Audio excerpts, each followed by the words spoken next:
जौनपुर गांव में दीनानाथ नाम के एक पंडित जी रहा करते थे। दीनानाथ भगवान शिव के परम भक्त थे। वे अपना अधिकतर समय भगवान शंकर के मंदिर में व्यतीत किया करते थे और भगवान शंकर से उनका इतना अधिक प्रेम था कि वो किसी न किसी बात पर भगवान शंकर से रूठ भी जाया करते थे। दीनानाथ जी की पुत्री आनंदी बड़ी हो गई थी। उनकी पत्नी उमा को आनंदी के विवाह की चिंता थी। वो जब भी विवाह की बात करती तो पंडित जी हमेशा यही कहते, अरे उमा, चिंता मत करो, भगवान शिव सब प्रबंध कर देंगे। आनंदी हमारी नहीं, भगवान शिव की पुत्री है और उन्हीं के आशीर्वाद से हुई है। भगवान शिव सब संभाल लेंगे, तुम समय तो आने दो। ठीक है, जैसी भगवान भोलेनाथ की इच्छा। कुछ समय पश्चात आनंदी का रिश्ता एक संपन्न परिवार में तय हो गया। अब समय आने लगा। उमा ने देखा दीनानाथ जी रोजाना ही कह देते थे कि सब हो जाएगा, पर अभी तक विवाह की कोई भी तैयारी नहीं हुई थी। सुनो जी, 2 दिन बाद आपकी पुत्री का विवाह है, पर अभी तक कुछ भी तैयारी नहीं हुई है। मैं आपको इतने दिनों से सचेत करती आ रही हूँ कि पुत्री का विवाह है, कुछ तो सामान इकट्ठा कर लो, कुछ थोड़ा बहुत पैसा तो कर्जे में ले लो, आपको लोग दे भी देंगे, पर आप मानते ही नहीं हो।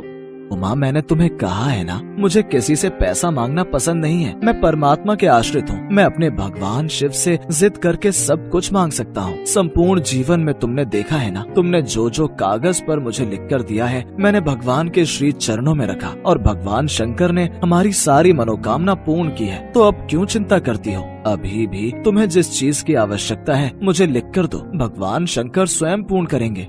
अरे, खाने पीने की चीजों की बात अलग है, वो तो कोई भी भक्त दे जाता है, पर इस समय कन्या के विवाह के लिए दहेज की आवश्यकता है। उसमें सोना भी लगेगा, वस्त्र भी लगेंगे, अन्य पदार्थों की भी आवश्यकता पड़ेगी। कौन देकर जाएगा? भाग्यवान, तुम फिर चिंता कर रही हो। जब मैंने तुम्हें कहा है ना, भगवान शंकर जी सदा मेरे साथ हैं, फिर क्यों चिंता करती हो? तुम मुझे कागज पर लिख कर दे दो। शुरू से ही पंडित जी कागज पर लिखवा कर सामान ले जाते थे और मंदिर में भगवान शंकर के समक्ष रख देते थे, और वो सामान भगवान शंकर के चमत्कार से अपने आप पूरा हो जाता था। इस बार भी दीनानाथ जी को पूरा विश्वास था कि उनकी पत्नी उमा कागज पर जो भी लिखेंगी, भगवान शंकर उस मनोकामना को पूरा जरूर करेंगे। उमा ने कागज में दहेज का सारा सामान लिख कर दे दिया। वैसे तो 1 कागज बनता था, आज 8 कागज बनकर तैयार हो गए। दीनानाथ जी ने कागज की लिस्ट भगवान शंकर के समक्ष रख दी और प्रार्थना करते हुए कहने लगे, हे प्रभु, मैंने तो आपके ऊपर सदा सच्चे मन से यकीन किया है। आपके प्रति मेरी निष्ठा भी सच्ची है, मेरा विश्वास भी सच्चा है। 2 दिन बाद मेरी कन्या का विवाह है, जिसके लिए दहेज की आवश्यकता है। अब आप ही इसे पूर्ण कीजिए। इस प्रकार आंखों में आंसू भरकर दीनानाथ ने कागज भगवान शंकर के नजदीक रख दिया और अपनी सेवा में व्यस्त हो गए। दीनानाथ जी तो यहाँ पर भगवान शंकर की सेवा में व्यस्त हो गए। उधर एक संपन्न सेठ दीनानाथ जी के घर पहुँचे। कहिए, किनसे मिलना है? आज प्रातः काल दीनानाथ जी मेरे घर आए थे। उन्होंने कहा उनकी कन्या का विवाह है, उन्हें पैसों की आवश्यकता है। अब मैं तो दीनानाथ जी को बचपन से जानता हूँ, उनकी कन्या मेरी कन्या है। आपने जितने सामान की लिस्ट उनको बनाकर दी थी, वो सारा सामान मैं लेकर आया हूँ। उमा ने सोचा कि हो सकता है ये सेठ जी मेरे पतिदेव के मित्र हों। शाम को जब दीनानाथ जी घर आए तो उमा ने उन्हें सारा सामान दिखाया और सारी बात बताई। दीनानाथ जी समझ गए कि भगवान शंकर स्वयं मेरी पुत्री के विवाह का सामान देकर गए। अपनी पत्नी की बातें सुनकर उनकी आंखों में आंसू आ गए और वो रोते हुए बोले, मैंने तुम्हें कहा था ना उमा, भोले शंकर हमारे साथ हैं। वो कभी हमारे जीवन में कोई कमी नहीं रखते हैं। अब एक बात सुन लो उमा, जब तक भगवान शंकर मेरी पुत्री के विवाह में मेरे साथ नहीं चलेंगे, मैं तुम्हारे साथ शादी में नहीं चलूंगा। विवाह का दिन आया पर दीनानाथ जी मंदिर में बैठ गए कि मैं भगवान को लेकर ही विवाह में जाऊंगा। तभी भगवान शंकर की मूर्ति से एक आवाज आई, दीनानाथ जाओ, अपनी कन्या का विवाह करा कर आओ। अरे भगवान, मैंने तो सारी उम्र आपकी सेवा की है। आपको तो पता है ना, आप मेरे पिता तुल्य हैं और मैं आपसे हर बात पर जिद करता हूँ, पर आप मेरी हर जिद पूर्ण करते हो। आपको जब पता है मैं आपके बिना नहीं जा सकता हूँ तो आपको चलना ही पड़ेगा, वरना मेरा आपसे झगड़ा हो जाएगा। फिर मैं आपसे कभी बात नहीं करूँगा। दीनानाथ की प्रार्थना सुनकर भगवान भोलेनाथ प्रकट होते हैं।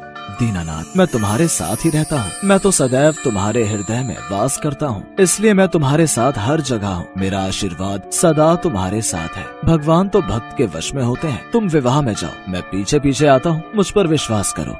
भगवान भोलेनाथ पर विश्वास करके दीनानाथ अपने परिवार के साथ विवाह में पहुंचता है। तभी वह देखता है कि विवाह में वही सेठ जी, सेठानी जी और बच्चों के साथ विराजमान है। पंडित जी समझ जाते हैं कि साक्षात भगवान शिव पूरे शिव परिवार के साथ विवाह में सम्मिलित हो चुके हैं। दीनानाथ और उमा की खुशी का ठिकाना नहीं था। दीनानाथ भगवान शंकर और माता पार्वती के रूप में आए उन सेठ सेठानी के हाथों से अपनी पुत्री का कन्यादान करवाते हैं। थोड़ी देर बाद जब विदाई का समय आता है तो वो सेठ सेठानी वहाँ से अदृश्य हो चुके थे। दीनानाथ जी समझ जाते हैं कि भगवान ने दीनानाथ से किया वादा निभाया और दर्शन देने विवाह में सम्मिलित हो गए। यह सच है, भगवान अपने भक्तों को कभी नाराज नहीं करते। भक्त उनसे जितनी मर्जी लड़ाई करे, उनसे जितनी मर्जी शिकायत करे, पर भगवान हमारे जीवन दाता है, वो हमसे कभी भी नहीं रूठते। वो तो हमारे पालनहार हैं और सदैव हमारा भला सोचते हैं और सच्चे मन से की गई प्रार्थना को स्वीकार करके सदैव हमारी रक्षा करते हैं। भोलापुर गांव में बृजपाल नाम का एक ब्राह्मण रहता था जो कि बहुत ही आलसी स्वभाव का था। घर में उसकी पत्नी सुनीता और बेटी गुड्डी उसके साथ रहती थी। बृजपाल सारा दिन खाट पर ही पड़ा रहता था। बृजपाल दिन भर में बस एक ही काम करता था और वो था भगवान शंकर की पूजा। वो हर रोज सुबह शाम शंकर भगवान की पूजा करता, उनके नाम की माला जपता, फिर सो जाता। अपने आलस के कारण सारा दिन सोए रहने की वजह से अक्सर बृजपाल और उसकी पत्नी में खटपट होती रहती। अब उठ भी जाओ जी, कितना सोओगे? चलो अब खाना खाकर खेत चले जाओ, फसल काटने का समय हो गया है। और हाँ, वापसी में आते हुए नदी किनारे लगे सरसों का साग तोड़ कर ले आना, घर में बनाने के लिए कोई सब्जी नहीं है। और हाँ, भूलना मत, नहीं तो आज खाना नहीं बनाऊंगी। अपनी बीवी की बातों को नजरअंदाज कर बृजपाल फिर से चादर तानकर सो जाता है। सुनीता गुस्से में लाल पीली हो जाती है। उधर कैलाश में बैठी माँ पार्वती शंकर भगवान से कहती हैं, हे नाथ, ये आपका कैसा भक्त है जो आपकी भक्ति के अलावा और कुछ काम नहीं करता, बस अपने आलसी शरीर के कारण खाट पर ही पड़ा रहता है, कोई कर्म नहीं करता। आपको तो ऐसे भक्त का मार्गदर्शन करना चाहिए। देवी, इसमें इसकी कोई गलती नहीं। ये सारा किया इसके पिछले जन्म का है। तब ये एक आलसी गधा हुआ करता था जो सारा दिन मेरे मंदिर के बाहर लेटा रहता था। मंदिर में जब भी मेरे नाम का उच्चारण भक्तगण करते तो उसका स्रोत उसके कानों में गूंजता और उसे नींद में भी मेरा ही नाम सुनाई देता। फिर एक रोज श्रवण मास में ये चल बसा और फिर अगले चारों में इसने मनुष्य रूप में जन्म लिया। लेकिन इसके पिछले जन्म के आलसी स्वभाव ने इसका पीछा नहीं छोड़ा। जब सही समय आएगा तब मैं इसे ज्ञान दूंगा। हे भगवान, क्या करूं मैं इस आदमी का? ये तो फिर से लेट गए। कब से कह रही हूँ उठ जाओ, खेतों में फसल बड़ी हो गई है। अगर समय रहते उसे नहीं काटा तो उसे जानवर चढ़ जाएंगे या कोई चुरा लेगा। सुन रहे हो ना मैं क्या कह रही हूँ? हे शिव जी, ना जाने इनका आलस कब खत्म होगा। इनके आलस से तो मैं अब तंग आ चुकी हूँ।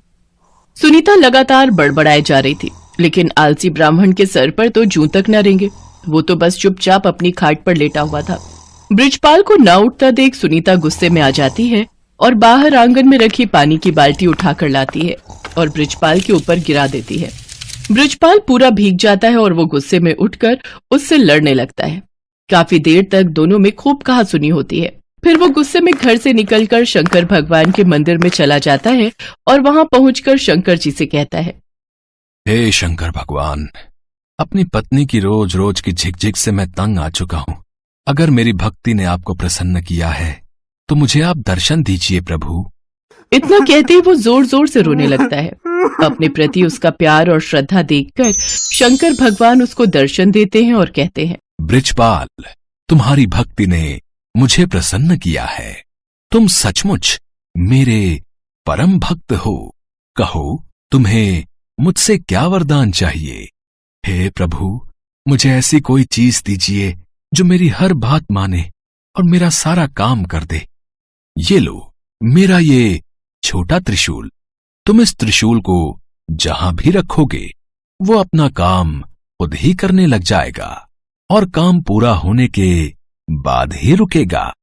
लेकिन हां, अगर तुमने इसे काम के लिए मना किया तो ये हमेशा हमेशा के लिए गायब होकर वापस मेरे पास आ जाएगा। भगवान शंकर उसको त्रिशूल देकर अंतर्ध्यान हो जाते हैं। त्रिशूल देखकर बृजपाल ये सोचकर बड़ा खुश हो जाता है कि अब से उसे कुछ भी काम नहीं करना पड़ेगा। इसके बाद वो त्रिशूल लेकर घर पहुंचता है और अपनी पत्नी और बेटी को त्रिशूल के बारे में सारी बात बताता है।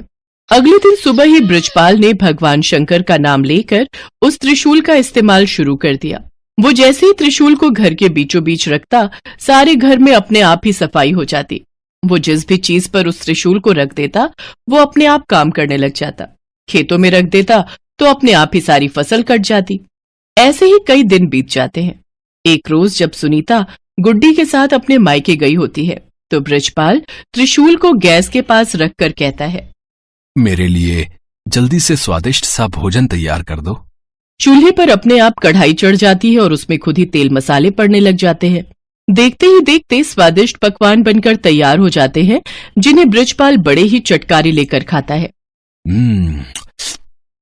आहा, वाह, मजा ही आ गया। वाह वाह वाह, क्या स्वाद है। रोज भाग्यवान के हाथों का भोजन करके तो मैं परेशान ही हो गया था। सच में कमाल का है ये त्रिशूल। खाना खाकर बृजपाल आराम से गहरी नींद में सो जाता है और फिर जब अगली सुबह जागता है तो कुएं के पास जाकर उस त्रिशूल से कहता है, जल्दी से मेरे नहाने के लिए कुएं में से पानी निकालकर इस बाल्टी में भरा जाए। कुएं में से पानी निकालना हो, पौधों को पानी देना हो, साफ सफाई, कपड़े, बर्तन, सभी तरह के काम वो त्रिशूल बृजपाल के कहते ही कर देता। बृजपाल बगीचे में पड़ी पाइप के पास जाता है और अपने त्रिशूल को उससे छुआते हुए कहता है, पाइप, जल्दी से इस बगीचे में लगे पेड़ पौधों को अच्छे से पानी दे दो। पाइप अपने पौधों में पानी देने लग जाती है। फिर आलसी ब्राह्मण खुश होते हुए आराम से सोने चला जाता है, लेकिन सोने के कुछ देर बाद ही लाइट चली जाती है। फिर वो अपने त्रिशूल को हथपंखा पर रखते हुए कहता है, हे हाथ पंखे, जब तक लाइट नहीं आ जाती तुम मुझे इस पंखे से हवा करो। उसके ये कहते ही हथपंखा उसे हवा करने लगता है। कुछ देर बाद जैसे ही लाइट आती है तो वो हथपंखा बंद हो जाता है। एक दिन बृजपाल को बड़ी तेज भूख लग रही होती है। उसने खाली थाली अपने सामने रखी और जमीन पर बैठ गया। फिर त्रिशूल को थाली पर लगाकर कहने लगा, अब इसमें से जल्दी जल्दी स्वादिष्ट पकवान निकल कर आते जाए। कुछ ही देर में कई तरह के पकवान थाली में आते गए। कितना अच्छा होता अगर मुझे अपने आप खाना खाना ना पड़े और खुद ही मेरे मुंह में सारा खाना चला जाए। ऐसा कहकर उसने त्रिशूल को अपनी प्लेट पर लगाया और कहने लगा, अच्छे अच्छे पकवान जल्दी से मेरे मुंह में आ जाएं। उसके ऐसा कहते ही थाली में से तरह तरह के पकवान निकलकर उसके मुंह में जाने लगे और वो बड़े ही चटकारे लेकर उनको खाने लगा। पर ये मजा कुछ देर तक का ही था। कुछ ही देर में उसका पेट भर गया और वो खा नहीं पा रहा था। लेकिन पकवान थे जो कि उसके मुंह में लगातार जाते ही जा रहे थे। उसका पेट और मन पूरी तरह भर चुका था। वो जैसे ही उन्हें रोकने की बात सोचता है तो उसे भगवान शंकर की कही वो बात याद आई जिसमें उन्होंने कहा था कि अगर त्रिशूल को काम करते हुए रोका गया तो ये वरदान वहीं समाप्त हो जाएगा और त्रिशूल फिर से शंकर भगवान के पास पहुंच जाएगा। तभी वहां सुनीता गुड्डी के साथ अपने मायके से लौटकर पहुंच जाती है। वो दोनों ये सब देखकर हैरान रह जाती हैं। सुनिए जी, देखिए तो आपका पेट कितना फूलता जा रहा है। जल्दी से इस त्रिशूल को रुकने के लिए कहिए। बृजपाल शंकर भगवान के दिए वरदान को खोना नहीं चाहता था, लेकिन फिर भी वो थक हार कर कह ही देता है, रुक जाओ। उसके इतना कहते ही खाना रुक जाता है, लेकिन साथ ही वो त्रिशूल भी वहां से गायब हो जाता है। त्रिशूल को गंवाकर वो बड़ा ही दुखी हुआ, लेकिन अब वो कुछ भी नहीं कर सकता था। शंकर भगवान के दिए वरदान को अब वो खो चुका था। अभी तक बृजपाल ने जितने भी काम त्रिशूल को दिए थे वो सब कब रोकने हैं ये उसने साथ में ही बता दिया था, लेकिन खाना खाते हुए कब रुकना है ये कहना वो भूल गया था, जिस कारण खाना बिना रुके ही उसके मुंह में आता ही जा रहा था। सारी बात समझने के बाद बृजपाल कहने लगा, हे महादेव, मैं समझ गया। ये वरदान आपने मुझे सबक सिखाने के लिए दिया था। सचमुच में मैं कितना मूर्ख था जो हर छोटे छोटे काम के लिए भी आलस दिखाता था, और अब मुझे सीख मिल चुकी है कि छोटे छोटे काम के लिए किसी दूसरे पर निर्भर रहने से कितनी बड़ी मुसीबत आ सकती है। उस दिन के बाद से बृजपाल ने हमेशा हमेशा के लिए आलस त्याग दिया और हर रोज खेत जाने लगा। अपने सभी काम खुद करने लगा और दिन में 2 बार भगवान शंकर की पूजा भी करता। अब उसका जीवन पूरी तरह से सफल हो गया।